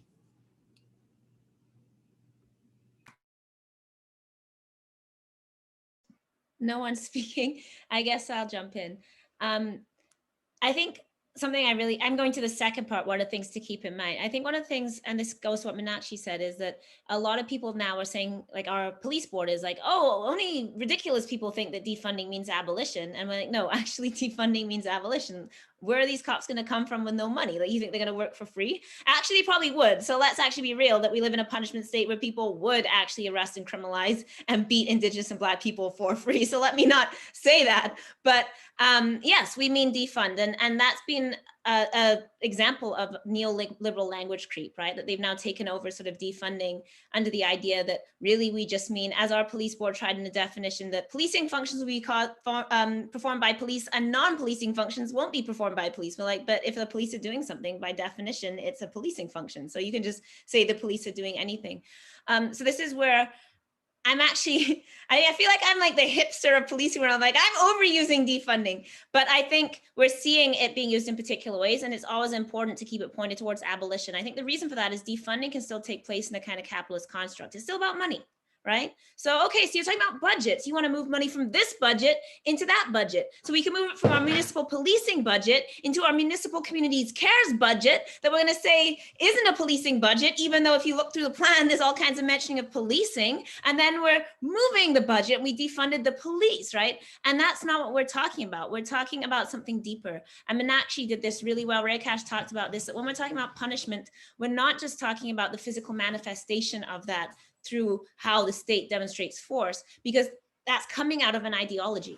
And when we're talking about abolishing the police, we're also talking about abolishing that ideology. And that's an ideology that goes into the way that colonization saw land as a resource to be extracted and the people that were living there to be erased, replaced, displaced, right? And that is part of a punishment regime. Vandana Shiva talks really well about how we make war on the earth and we use violent language against the earth, and that violence is reflected in terms of how we relate to ourselves, how we treat women, how we treat people in our communities. So abolition actually requires us to rethink our relationship to land, to rethink our relationship to things like food, to rethink our relationship when we think of a prison. Often prisons are located in an area where the traditional industries have disappeared. And people are like, we want this prison because there's no jobs. And if we get a prison, there'll be jobs. So we have to contend with that. And of course, think about capitalism and our relationship to labor and how money moves. So I can go on, and I don't want to go on for another 45 minutes describing every system, but yeah, you can't abolish and have transphobia. You can't abolish and be homophobic. You can't abolish and have patriarchy. Those things aren't going to work. So defunding isn't just a conversation about saying, okay, we're going to look at this budget and maybe cut 5%, maybe cut 10%, maybe just move the money to this different version of policing. It actually means saying we have to really think about where our will to punish comes from, where the cop lives in our hardened head, as Meenakshi talked about, that as Rachel Zellers always says, you know, if they got rid of prisons tomorrow, we ain't ready, because we haven't learned how to live with each other, and we haven't learned how to solve conflict, and we haven't learned how to deal with that which makes us uncomfortable, particularly when that comes to things like mental illness, right? Where we're deeply stigmatizing of mental illness. We want people gone from our communities. We haven't learned to deal with our notion of that person's homeless and they're scary. And until we learn to deal with those things and actually understand where those come from and where the deep embedded ableism in the way that we see the world comes from, we are never going to be able to get rid of the police, because we will just install something else. We'll just find another way and then be happy that we got rid of police while we're becoming cops ourselves, as we saw in COVID. And people are like, I'll just be the cop now for free. So I guess, yeah, people do it for free. So defunding is about, at root, if we valued other things, we would put our resources into other things. If we actually valued having clean water to every reserve in Canada, there would be clean water to every reserve in Canada, because they sure find millions of dollars to build university buildings when they want to, but then they're like, oh, we just can't give people water. So that's really what the conversation is about. And then more deeply, where do our resources come from? These resources that we're talking about, where does this budget come from? If not from stolen Indigenous land, if not from the labor of Black people uncompensated, if not from the working class people that are not making a living wage and are doing all this labor that in COVID we said was essential and then decided now is not. And that's what we have to talk about. Capitalism, where the resources come from, whose labor has been taken, whose resources are they? And as we have that conversation, we also then talk about healing and moving away from punishment. Latoya, I'd like to add to that, because, you know, everything that Elle says just reinforces this idea that the status quo, you know, it could be in Canada, the United States, but the status quo here, especially around, you know, ideas of supremacy and racism and economic divisions, it will protect and reinforce itself at all costs and in the most unique and imaginative ways. So if you look at, you know, these calls to defund the police, the response is, well, let's have more diverse hires. Let's have body cams. Let's do cultural awareness training. So we know all these things don't actually work to prevent any of the problems, but they all cost a lot of money. So that's essentially diverse hires. Oh, let's hire more people, because we're certainly not going to displace, you know, the white guys that are there. And cultural awareness training, that's literally become an industry. The problem, of course, isn't our culture, it's their culture, but we do it. Body cams, more money, tanks, because police officers were actually saying that they need to protect themselves for situations of domestic violence. You know, like, think about the women and children that are in situations of domestic violence. They're not provided with tanks to provide, you know, protect themselves, but police think that they need to have, you know, tanks. So all of this costs tons and tons of money. So do you see here how this call to defund the police, the status quo says, you know what, let's repackage that and turn it into more money. for the police and just a reaffirming and cementing of police in society, as opposed to actually hearing what abolition means. And then, you know, at the same time, we know crime rates have been going down. I mean, they've been going and going and going and going and going down. So why are the costs for police going up and up and up and up? And we also know what's happening now. So there's this movement now with statistics to try to manipulate them. They want to now collect race-based data on crime statistics, not on the victims, you know, not on the victims of police brutality and sexualized violence and all of that stuff, but on the actual crime, because we know police actually create crime. So a homeless person can be literally homeless on the street asking someone for money, and then a police officer will create a crime. Here's a crime. This person was panhandling. This person was harassing or mischief. So the crime is actually created. It's manufactured. And now that's a statistic. So when police are under threat, you will see them not only in their propaganda talk about, look, I rescued a cat in a tree today, and look at this person was, you know, committing a crime and we saved them, but they're also at the same time creating and manipulating these crimes so that the statistics go up and for certain people. So if we had access to all the race-based data on crime statistics, no one thinks for a minute that Black and Indigenous peoples aren't going to be disproportionately represented here, but they would use that as a justification to hire more cops to police more Black and Native communities. And this is all the very insidious ways in which the status quo continues to protect and preserve itself, literally at all costs, even human life. And you can see that in the States. No one thinks for a minute that these are violent Black and Indigenous protests in the United States. These are out and out police riots doing whatever it takes to protect their power and their position and their lack of accountability, and even at human costs, even at human life. And so we have to remember that this is what's at the heart of defunding.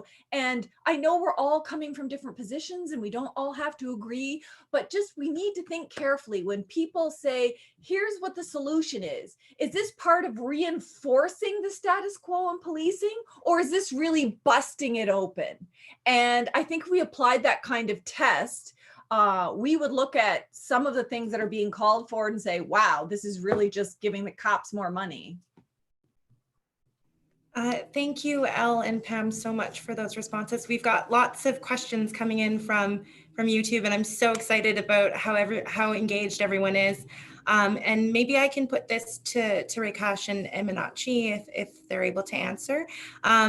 So is it meaningful to push for more Black and people of color representation in positions of power, like politicians, trustees, et cetera? And you know, this person stated that they feel as if they're not sure whether that existing system can lend to real change by doing that. And we're excited to hear your thoughts.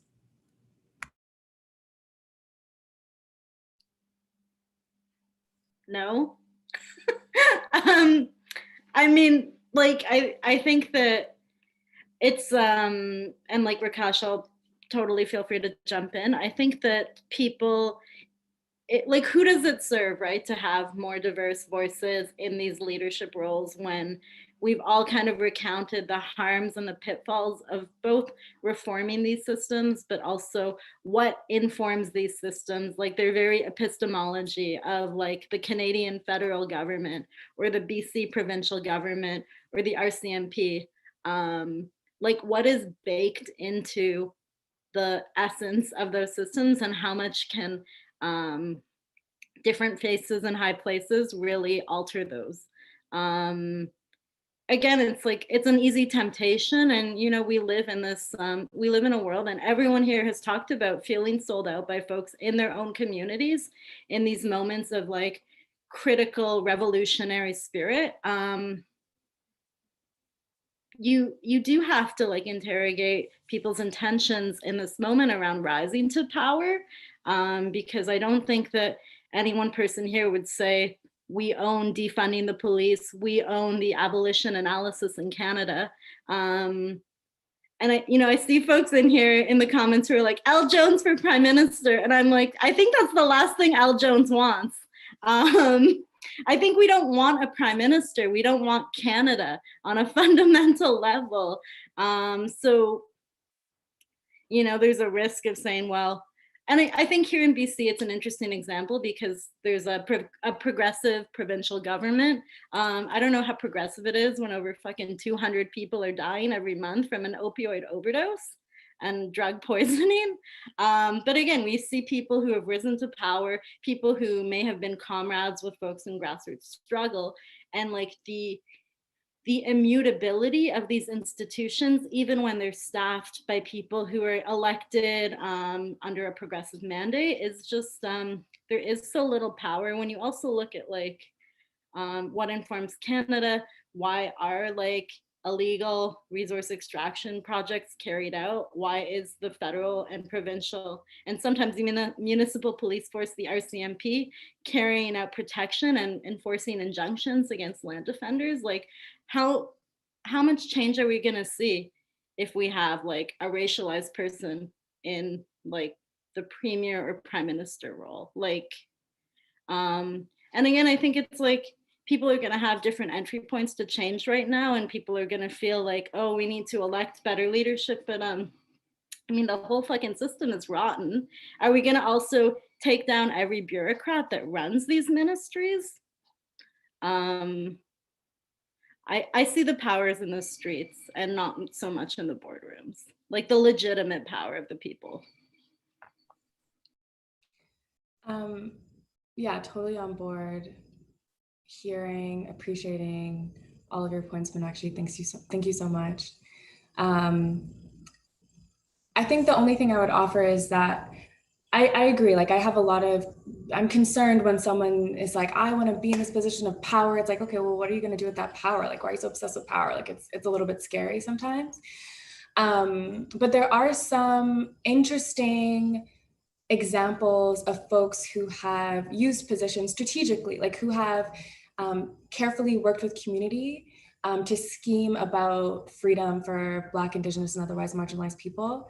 I spoke with, a couple of years ago at an event in Quebec, I spoke with some folks from Jackson Rising, which is a really incredible, inspiring project for economic democracy and Black self-determination in Jackson, Mississippi. And one of the things that they did was they worked really hard to elect a mayor who was on side for them in their project.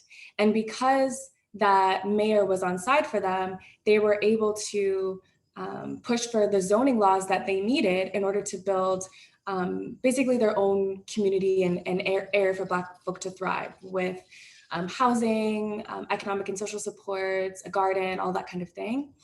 And so I recognize those instances where by being careful and intentional and strategic, we can elect folks in positions of power who can give us a space to get free.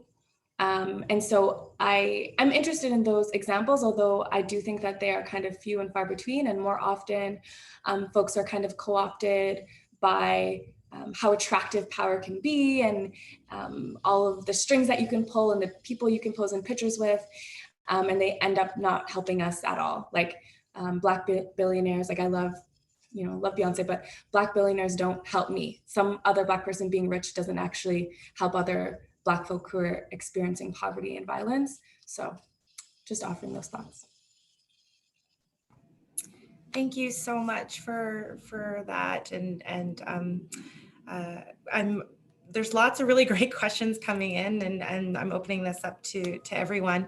How can we balance the urgency of abolishing these institutions ASAP to save lives with the fact that we're not yet ideologically ready to construct a society that doesn't reproduce these structures?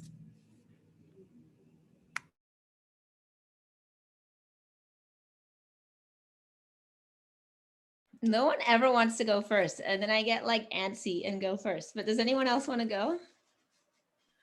I think like I can share a couple of thoughts around that. I think there's this desire to have like the monolithic institutions that are going to wholly replace police, and I think we need to look at like much more disaggregated power. We need to give the folks who already have a lot of key solutions. And again, I go back to like survivors of the drug war, who have solutions, right? There's nothing we need to necessarily build, but there's some key things that we need to beat back, whether it's the CDSA, the laws that prohibit drug use, consumption, possession. And I can appreciate, like, you know, there's big questions about like, what do we do with people who cause harm? But then there's also, you know, I don't know, we can also stop displacing people through municipal bylaws that don't allow them to shelter in public space. To me, that's not a huge institutional shift. In some ways it is, and if you really pay attention to what I'm saying, sure it is. But you know, there's some powers that we can also immediately curb. And that also gives more space for folks to think about how they get free, as Reikash was saying. That was amazing.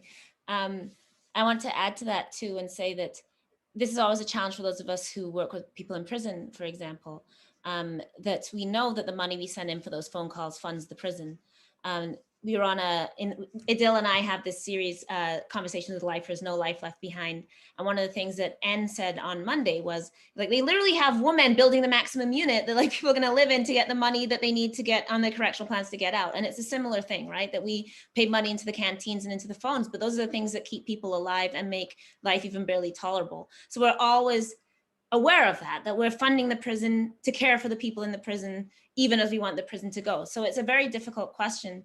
But I think I always want us to talk about everyday abolition as well. And for example, Reikash is engaging in some really important practices, and Meenakshi as well, and Pam as well. But Reikash has very intentionally framed everything in terms of work already being done. So she's reorienting herself in a way to community and to history that is part of an abolition understanding, that how can we understand community differently? How can we understand work differently? How do we start to value each other differently? And you can see Reikash doing that through this talk, and that's a form of everyday abolition. You know, when Meenakshi's talking and saying, well, let's go back to the survivors of the drug war, you know, that is everyday abolition, recentering who we think should speak and who we think has ideas, right? So I think that we can get ready by doing small things every day. And I don't mean this in a sort of floofy way, like be the change you want to see in the world. I don't mean it that way. I mean it in real serious ways. Like, can we learn how to resolve conflict? How do we have conflict in ourselves? Can we learn to lean into conflict and deal with it instead of avoiding it or being passive aggressive or escalating it? How are we raising our children? And what kind of world are we raising them in to understand their emotions? How are we relating to our neighbors? Do we know our neighbors? I'm guilty of this. If this isn't something I'm saying like I go around doing perfectly, I'm saying I don't. You know, I live in particular ways that is like in big and small ways contribute to punishment, right? So I think we can, in very real ways, do this place in our workplaces, do it in our unions, do it in our relationships, do it in our families. It's not a work that's beyond us, and we should never think, and this is, the first time around I said, well, just because, you know, everyone can be an activist, but not everything is activism. But this is something where we all have the capacity to liberate. We all have the duty to liberate, and we all have a duty to each other. You know, especially those of us descended from, you know, long lines of people who are not here today, who could not be here, who were silenced, who were killed, who jumped overboard, who jumped off cliffs, who were whipped to death. I actually do believe we owe them our every effort of liberation. And we can do that every single day. And every person can do that in the building you live in. Are you organizing the tenants? In your work you live in? Are you making, if you are a, you know, academic, what are you thinking about the person who cleans your office, and what are they unionized, and then what are you doing to make sure that they have protection? Those are abolition work. So I think when we start taking care of that around us, we don't have to always focus on if the prison wall isn't down, then oh well. We can focus on all the steps on that path. I think those are really important points, because there's like two aspects to this issue. One is, you know, we have to get away from the government rhetoric or the commentary response that, well, it took 500 years of colonization to do this damage, so we can't expect change overnight. It's going to take another 500 years to see justice. And oh, what a horrific a future to imagine for our people. That is 500 more years of genocide. No thanks, because we know for a fact that we could take immediate, radical, and substantive change today, and tomorrow and within the next year. I mean, we have the ability, we have the funds to do it. We know the social science research is there. I mean, half of this stuff has been studied to death. So, I mean, I've always advocated we need to do it like, we need to have an emergency management crisis unit together to say, here's what we need to do right now. Save literally the people on the street, protect these people over here and rescue these children. Like, what do we do as an emergency response? And there is so much we could be doing, but we don't. And we know how to do it. And, even the finances are laid out on how to do it. And then what do we do at the same time? Like, what are we doing in the medium term? We know that tomorrow they're not going to just open the prison doors and everyone's going to come out, because think about all of the people that are in prison. Where are the supports and all of the other things that are needed? Like, there's things that we can do in a staged approach. So it doesn't have to be all or nothing. It's either all fixed overnight or we wait 500 years. And I think there's so much more of a thoughtful plan and process in between there. Like, you think about mandatory minimum sentences. We should have mandatory minimum non-sentences. Here's the list of 200 ridiculous offenses where you never go to prison. So no homeless people are ever going to go to prison for being homeless, or impoverished people for being impoverished, or drug addicts or alcoholics for being suffering from these addictions. And so, I mean, there's just so many ways, and it's not like this is the first time anyone's thinking of it. So we could have a very staged plan for this that's radical, immediate, and substantive. But at the same time, because the other part of the question was around, how do we do this if people aren't ready? Well, you know what? Human rights is not a popularity contest, and nor is social justice. And if we wait until everyone agrees, it will never happen. Think about it. Women, if women waited until it was popular with men for women to have any sort of equality rights, I guarantee you they still wouldn't have those equality rights. And it's the same thing. If we always cater to everyone agreeing yes, we vote. The majority of Canadians vote yes for human rights for prisoners. Okay, now we can look at that. That's never going to happen. And we shouldn't do that anyway. Human rights are fundamental. They're human rights by nature of us being actual human beings.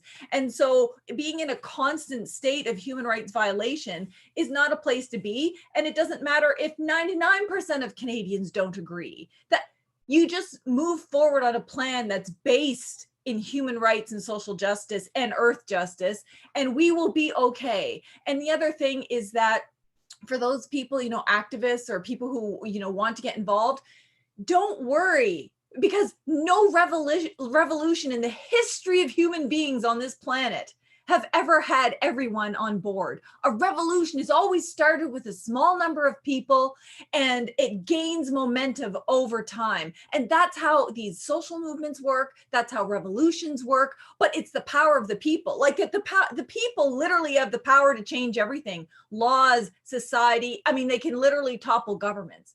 It's just that, people are fearful, or they think that you have to wait for everybody else, or that someone else is going to do it.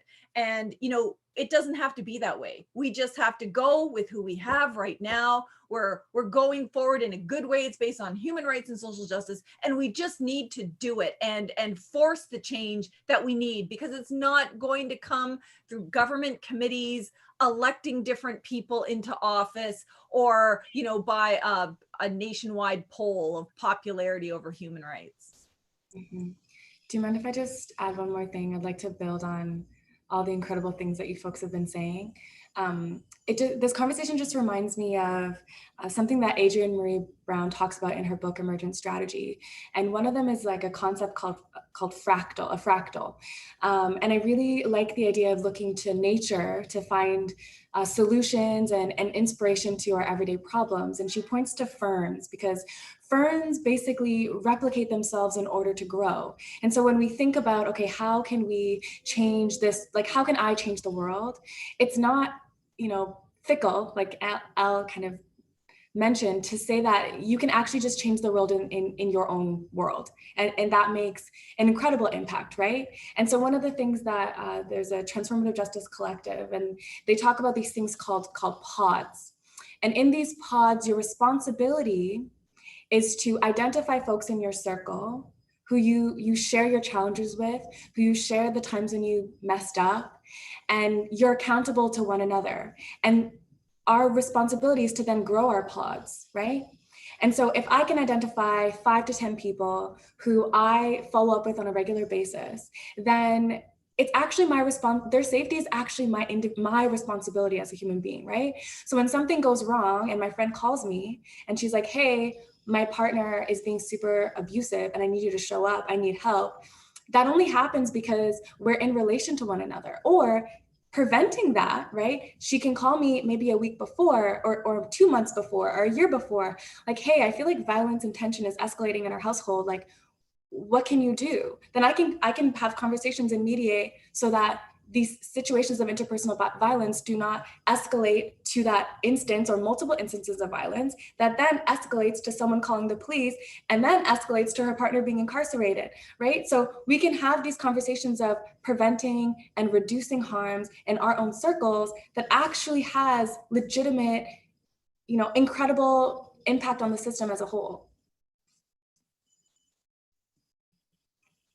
That's such a beautiful concept. I really liked the idea of growing pods, because we often think about, my 5 friends or our circle of friends and stuff like that. And we give this love and care back and forth between each other in these circles. And so to expand that reasoning and build those pods and grow those pods is a really beautiful image. And thank you so much for sharing that. I know that we talked a little bit about things around police accountability and the idea of what we can do in the interim when we're moving from things that we can do now that need to be done now to shifting these giant institutions or, dismantling these giant institutions. And so one of the questions is around, whether or not police accountability is even possible and what that might look like. And I'm thinking about police accountability, not just as officers like Elle mentioned and Pam mentioned, but in terms of, schools, resource officers, transit police, folks that are engaged in child welfare systems. What does accountability look like in those spaces? And what are some of the elements that we can think about establishing in order to have effective mechanisms of police accountability?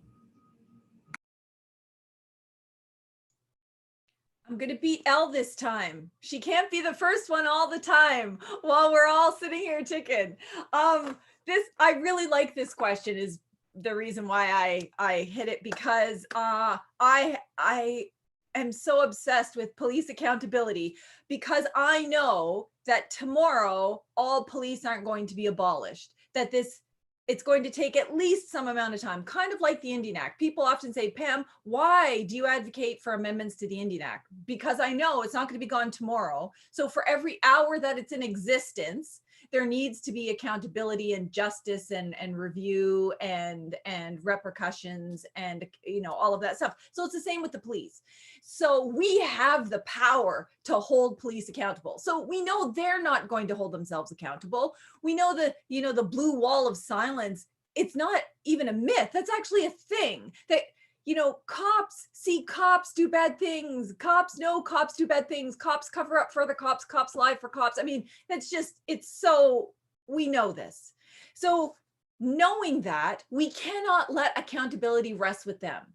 We need to completely and 100% open the books. So we need to have access to everything: police records, police statistics, police reviews, police data, police books, with no choice by them. So when it's left to their choice, they choose not to disclose, not to participate, not to give evidence. So we have to make that the law. We also have to make it the law that when police officers are accused of a crime, they don't get to go to work. So the police officer that brutalized Chief Alan Adam in Alberta, like on video for the whole world to see, that they thought was okay and cleared, is the same officer who already had violent assault charges pending. So, I mean, there's just so much ridiculousness that we can get rid of. No more paying for cop lawyers, certainly no more paying for lawsuits. Hello, billions of dollars worth of class actions and lawsuits, and those cops aren't going to pay a cent. It's us, it's the taxpayers, it's the victims who literally pay for their lawyers, and we pay for their counseling, and we pay for their job. I mean, some of the cops here in Toronto have been on a paid vacation for more than 10 years. I mean, that doesn't even happen to victims. So we just have to stop paying for that. No more militarization. We're just going to send all those tanks back to the military. You don't get to have your bombs and tanks and any of that stuff anymore, or weapons of war. So there's just so many things that we could do.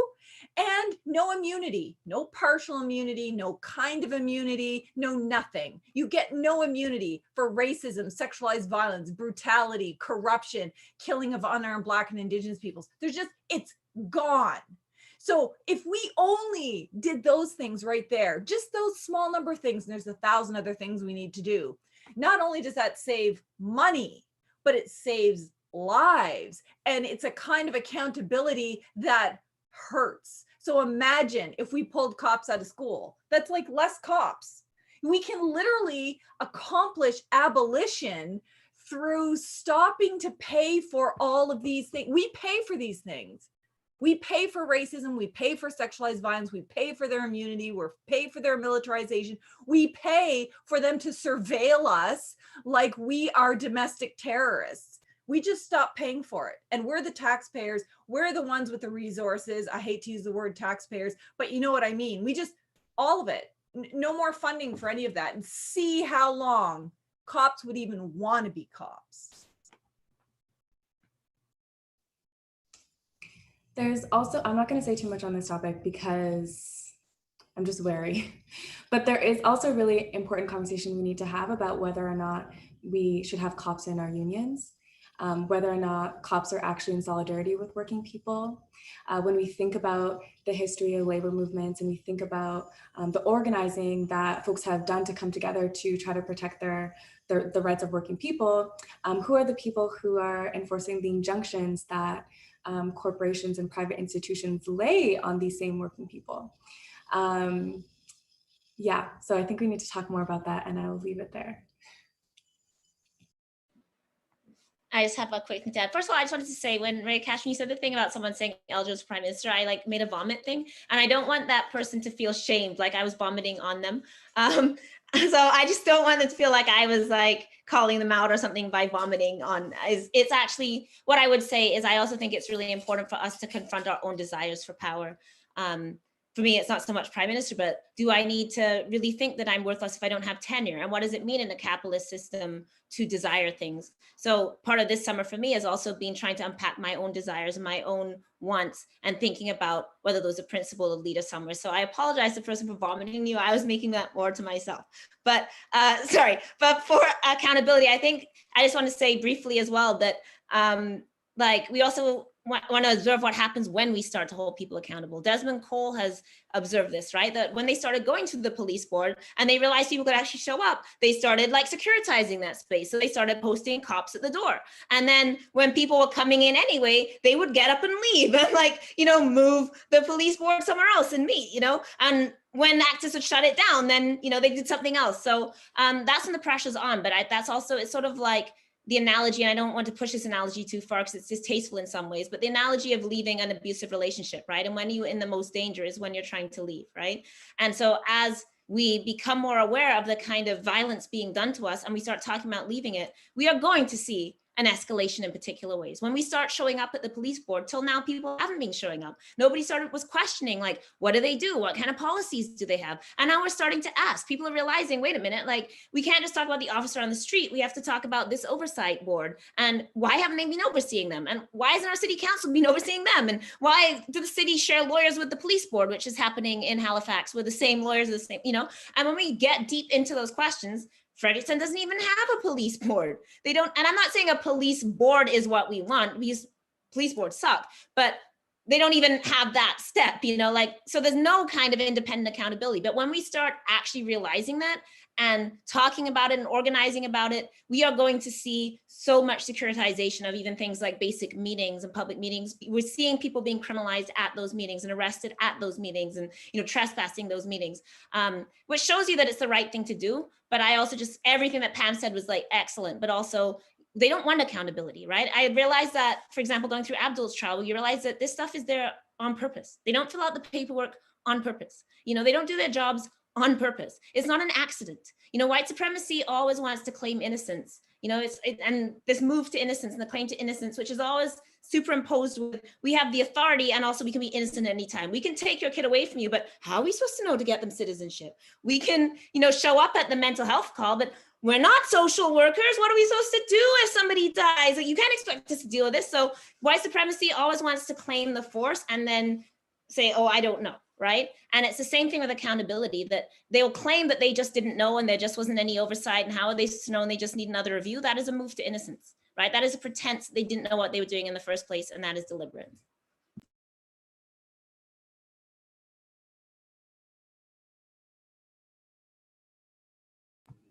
Manachi, do you have thoughts? Around accountability? I think that, you know, it is like this, it's hard to advocate for these staggered steps, although it is the reality. And I think it's just like, we need to always be holding ourselves and our comrades accountable through this. But again, I think it illustrates some of the pitfalls. So in BC, we have this independent investigations office that investigates when there are fatal or life-threatening incidents with the police.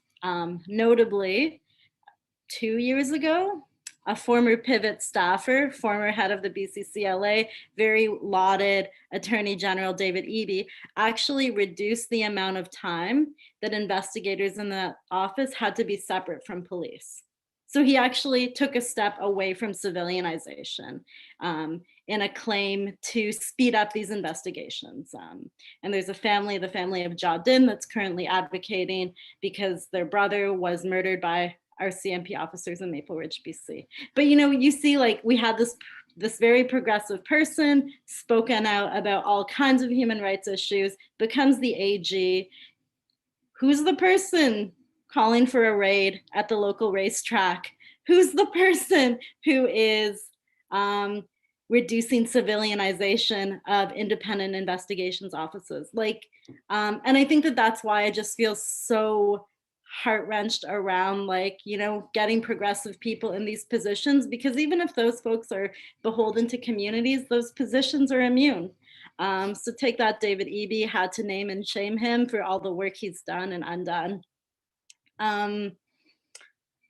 So again, it's just like, you know, I think something like civilianization is maybe an intermediary step that at least takes back power from police and says, actually, police and MCFD social workers are not the only people who are equipped to investigate fatal or life-threatening interactions with the police. Who else holds that power?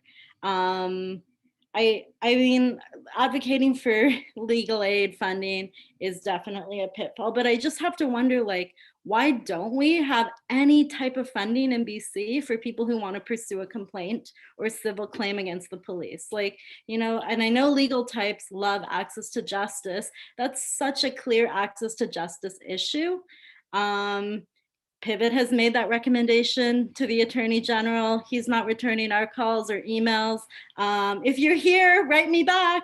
But like, we've made some clear recommendation. There's a recent letter from Pivot sent to provincial leadership around some recommendations that are put forth in the spirit of like abolition, but we do need to make some intermediate steps, if only to better furnish the conditions for when people do get out of prisons, so that we don't create situations that are going to cycle people back because we haven't resolved the underlying issues.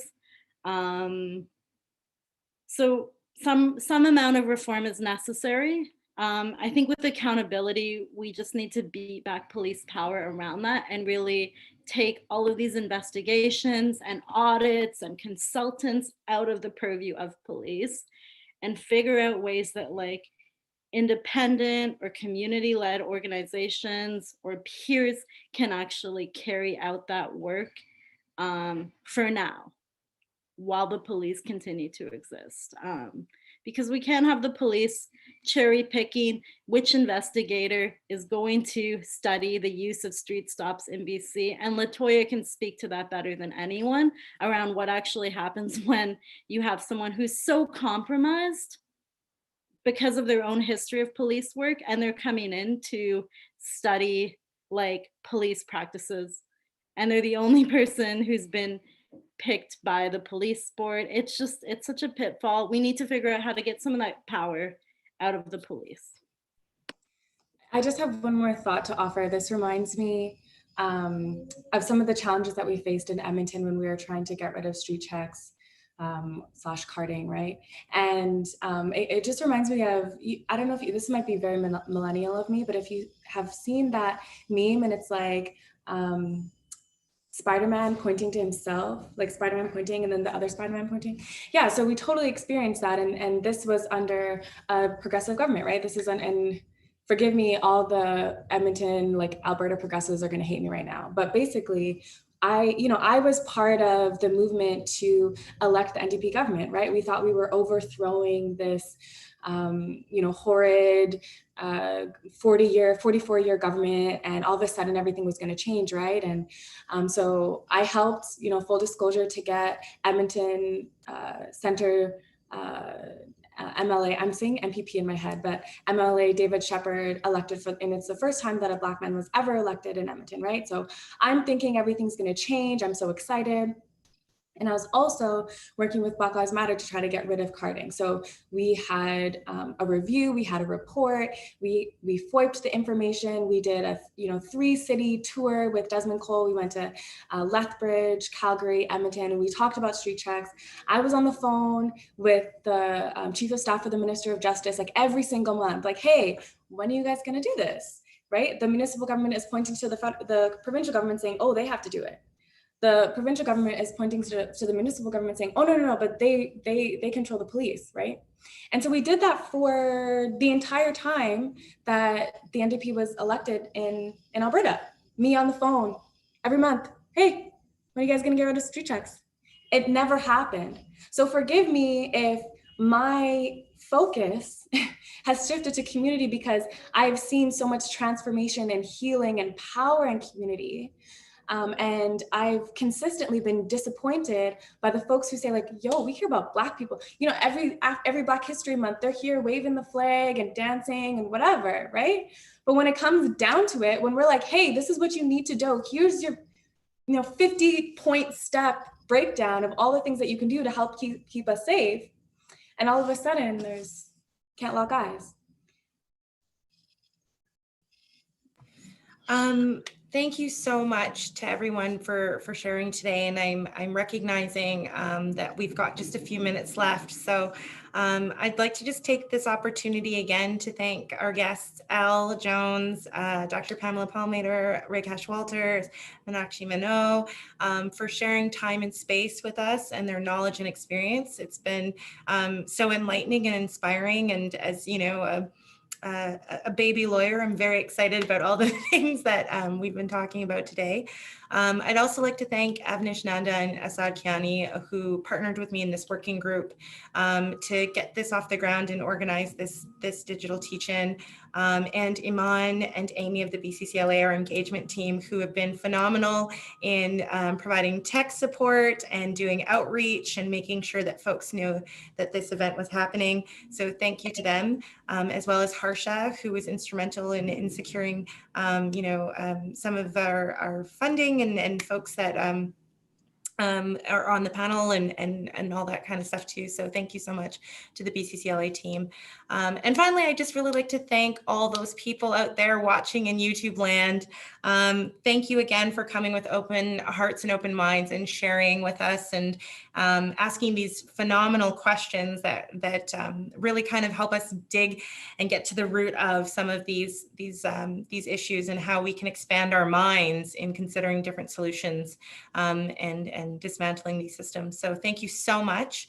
And again, please, check out the BCCLA, check out Bear Clan Patrol, check out the work of Minachi and Reikash and Pam and Elle. Educate yourself. Don't let this be the end of your education. Keep reading, keep learning, keep questioning. It's so important. And thanks again for joining us. And thanks to all the panelists. Thanks, everyone.